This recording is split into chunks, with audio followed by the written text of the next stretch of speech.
ډیرو محترم مسلمانانو داسې ګرنټي شده وظیفه ده در کومه انشاءالله چې فورا به ستاسو حاجت پوره کیږي. یو ورځې هم ډیرې بهترینې دي، د روژې مبارکې بهترینې ورځې شپې دي، د قبولیت ورځې شپې دي، او بیا پکې دا د قبولیت وظیفه یو واری وکړئ صرف 41 مرتبه ده.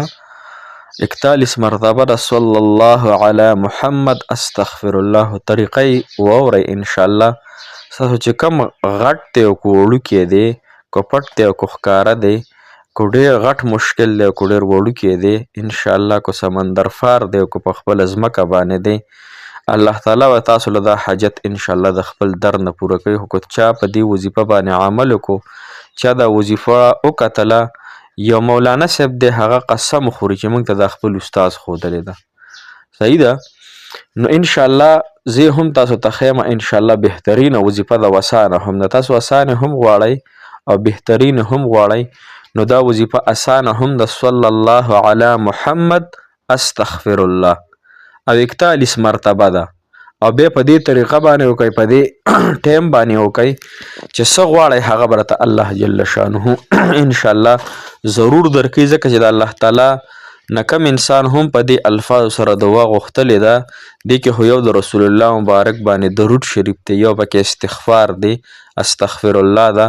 نو محترم مسلمانانو یقینا چې چا په یقین سره وکړه، چا په اخلاص سره یو وارې وکړه انشاءالله چې بیا ما ته دعاګانې کوي. او ما ته صرف دا دعا کوئ چې الله تعالی موږ ته د عافیت زندګي راکړي. ما ته دا دعا زما دپاره صرف کافي ده.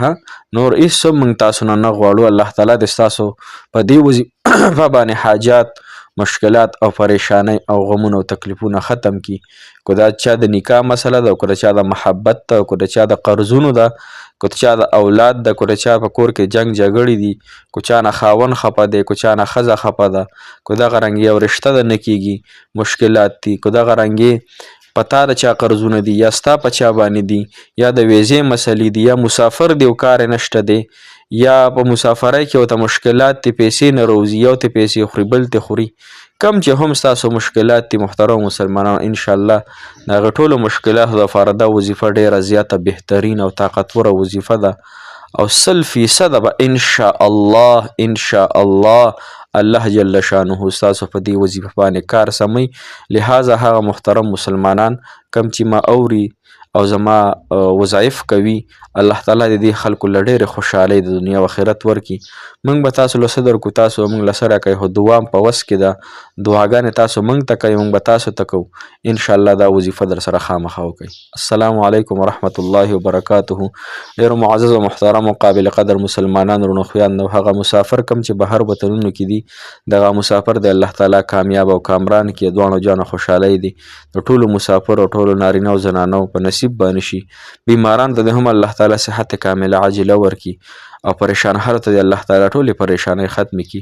خو یو خبره، یو اعلان کوم محترم، اکثر زه کومه، که څوک آنلاین موږ سره سبق ویل غواړي، مسافر دي، په امریکا کې دي، په برطانیه کې دي، په سعودي عرب کې دي، په دوبۍ کې دي، ځکه زموږ وظایف اکثر دغه ځای نه هم کتلی کېږي، یا په پاکستان کې دي، افغانستان کې دي، هر ځای کې چې دي، او وایي چې زه سبق ووایمه، یعنی په ناظره یې ویمه، په تجوید یې ویمه، په ترجمه باندې ویمه، یا یو اسلامي کتاب زه شروع کړمه چې زما زندګي ښکلې شي، نو محترمو زموږ د واټساپ نمبر هم شته، موږ سره په دې نمبر رابطه کوئ 0345 98 97 591 0345 2 509 دا زموږ د واټساپ او ساده نمبر په دې باندې شته. محترمو نن چې زموږ کوم وظیفه تاسو ته په دې سکرین باندې ښکاري، سکرین باندې ښکاري، دې نه به ځان له یو سکرین شاټ هم وباسئ. صحیح شوه؟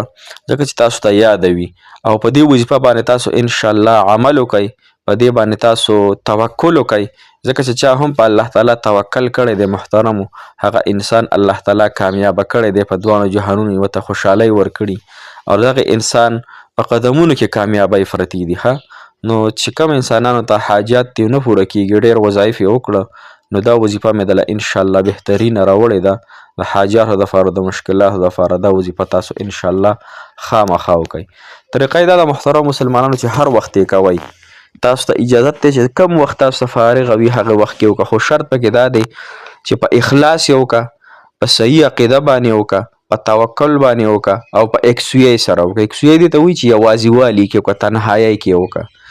که په جومات کې او که په کور کې که په حجره کې او که په بیټک کې هر ځای کې چې خو چې ته یوازې تا څوک تنګۍ را تنګۍ نه، تا ته څوک مشکلات نه پیدا کوي، دا وظیفه وکړه. ګوره طریقه یې دا دی: صلی الله علی محمد استغفر الله، صلی الله علی محمد استغفر الله.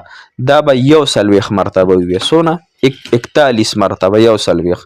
صلی الله علی محمد استغفر الله دا به 41 پیری وي. دې نه پس به بیا دا نومونه وي: یا الله، یا شافع، یا الله، یا سلام، یا الله، یا حافظ. دا به وي. ها، یو پیره به دا وي. صحیح شو. هغې نه پس بیا 41 مرتبه، 41 مرتبه صلی الله علی محمد استغفر الله. صحیح شو. بیا به دا وي. بیا چې د کوم حاجت دی نو د هغې رب العالمین نه به دعا وغواړه چې ای الله دا خبر ما ته را رسېدلی دی او دا د علماو په ذریعه را رسېدلی. الله دغه علما تا د هغوی تصدیق په قرآن کې کړی چې انما یخشى الله من عباده العلماء، چې الله تا په خپله فرمایي چې د علما زما نه ډېر زیات یریدونکي دي. الله تعالی په خپله فرمایي. نو لهذا موږ به تاسو ته هغه څیز ښایو کوم چې موږ د حدیث مبارکو نه میلاویږي، داسې مستند عالمانو نه میلاویږي، هغه څیزونه به تاسو ته انشاءالله هغه وظایف تاسو له درکوو.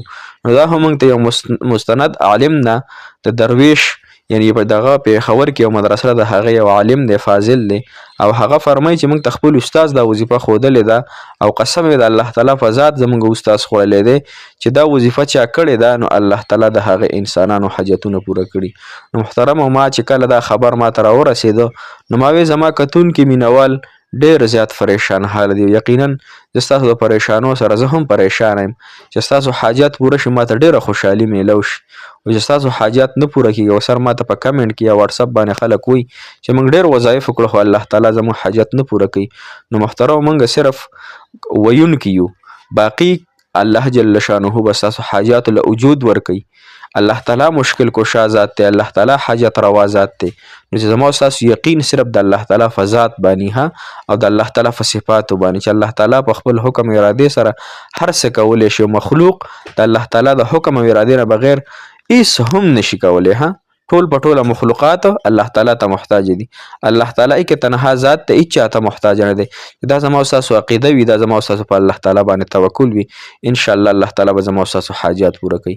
الله تعالی ته انشاءالله د خپلو ګناهونو نه توبه وباسي. اکثر د ګناهونو د وجې نه وظایف نه قبلیږي او وظایف نه قبلیږي، لهذا ګناهونه ټول په ټوله پرېږدئ. روژې ته هم ځان تیار کړئ. انشاءالله را روان زیارت په ورځ یا شروع په ورځ به روژه وي، نو هغې نه مخکې خپل ځان تیار کړو چې انشاءالله روژه کې به داسې عبادت کوم، داسې وظایف کوم، الله تعالی به راضي کوم او دا راضي کولو د الله تعالی بدله جنت ته. الله تعالی دې مو تاسو ته جنتونه نصیب کړي. جزاک الله.